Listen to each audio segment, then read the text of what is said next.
Guys, તો તમારો સ્વાગત છે મારા નવા બ્લોગમાં. હું છું અમજદ મકવાણા. આપણે જવાનું છે આજે દરગાહે. ફેદલભાઈ આપણી હારે છે, તો આપણે દરગાહે જઈ અને દરગાહનો નજારો બતાવશું. અને કાલે છે ઉરસ, તો કાલે ઉરસમાં તમારે બધાને આવવાનું છે. તો કાલે ઉરસનો વિડીયો કાલે હું મૂકે તો એન્જોય કરજો.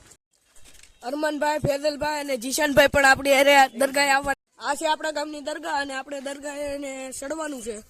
તો આપણે ચડી પછી તમને બતાવશું. આ દરગાહનું કામ કરે છે, અહીંયા ઝાડવા કાપવાનું ને એવું. તો હાલો આપણે જવી ઉપર. તો આવો કાંક નજારો છે દરગાહની ઉપરથી. જો દરગાહ આ છે અંદરની તુરબત દરગાહ હજરત શાહ બાપુની.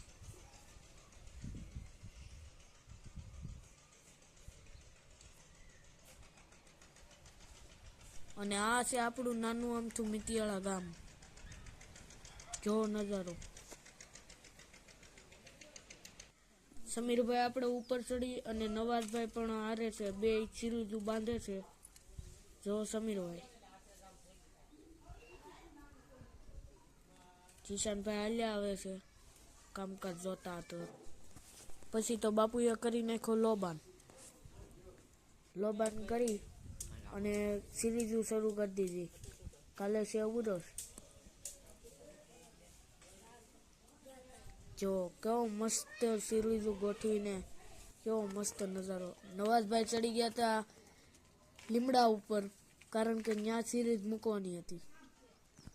આ છે નીચેથી નજારો દરગાહનો સિરીઝું શરૂ કર્યા બાદ.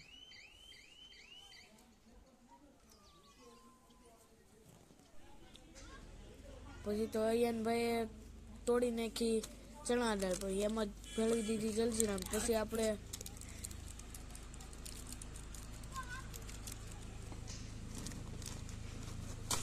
આપણે ભેળવતા હતા ચણા દાળ.